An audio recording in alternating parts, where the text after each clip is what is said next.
வாங்க எல்லோரும் எப்படி இருக்கீங்க? நல்லா இருக்கீங்களா? வாங்க இப்போ வாழைக்காய் சுக்கா எப்படி பண்ணுறது பார்க்கலாம். சுக்கா மசாலா கொஞ்சம் எண்ணெய் ஊற்றிக்கலாம்.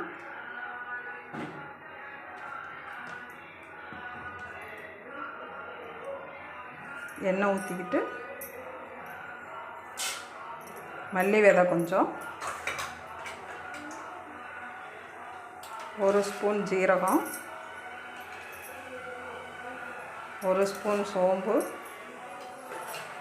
ஒரு 1/2 ஸ்பூன் மிளகு,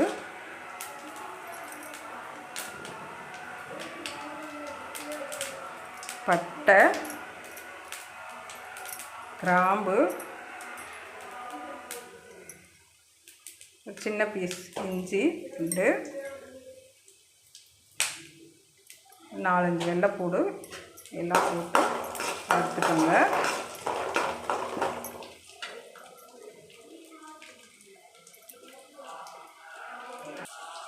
வறுபட்டுருச்சு. கொஞ்சம் நம்ம காரத்துக்கு ஏற்ற மிளகாய் போட்டுக்கலாம்.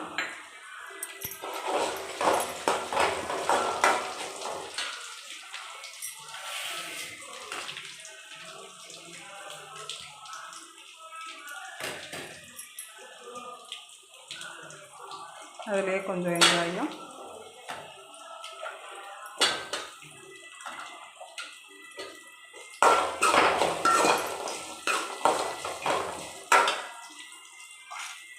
அதிலே 2 தக்காளி பழுத்தது நல்ல பெருசாக,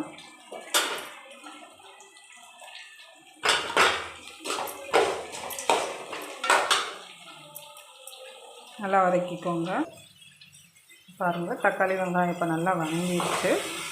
எடுத்து மிக்ஸி ஜாருக்கு மாற்றிக்கலாம்.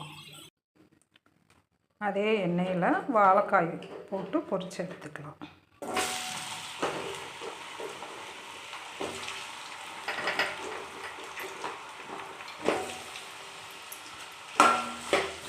பொரிச்சிட்டு தேவையான உப்பு,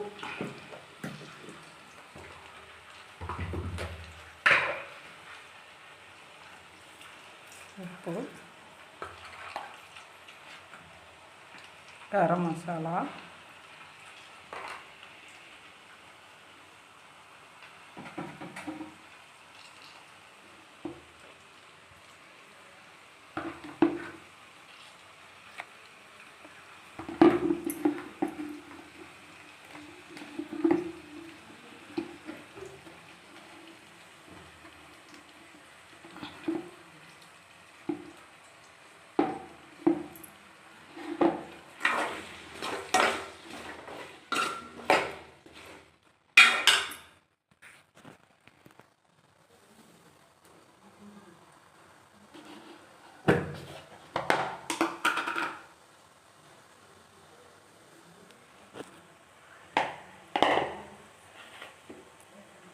இங்கே கொஞ்சம் மிளகாத்தூள்,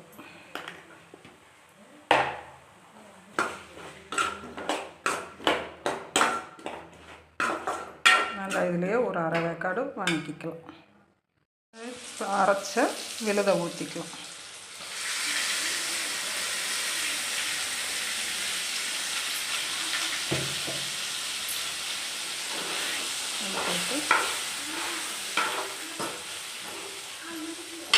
கொஞ்சம் பெருங்காயத்தூள் போட்டுக்கலாம். ஏன்னா வாழைக்காய் வாய்வு, அதனால் கொஞ்சம் ஒருத்தருக்கு சேரும் சேராமல் இருக்கும். அதனால் கொஞ்சம் பெருங்காயத்தூள் போட்டுட்டு ஒரு 1/2 டம்ளர் தண்ணி ஊற்றிக்கலாம். ஊற்றிட்டு குழம்புக்கு தேவையான அளவு உப்பு போட்டுக்கலாம். அப்பால் போட்டது காய்க்கு மட்டும்தான் போட்டோம். இப்போ குழம்புக்கு நல்ல எண்ணெய் பிரிஞ்சு வர்ற வரைக்கும் குக் பண்ணிவிட்டு அதுக்கப்புறம் இறக்கிக்கலாம். பாருங்கள், வாழைக்காய் சுக்கா வறுவல் எண்ணெய் பிரிஞ்சு கொத்தமல்லி தழை தூவிட்டேன். நீங்களே செஞ்சு பாருங்கள். நல்லா இருந்ததுன்னா கமெண்ட் பண்ணுங்கள். நல்ல காரசாரமாக இருக்குதுங்க. ட்ரை பண்ணி பாருங்கள். ஒரு லைக் பண்ணுங்கள், சப்ஸ்கிரைப் பண்ணுங்கள். Welcome not. Thank you, bye.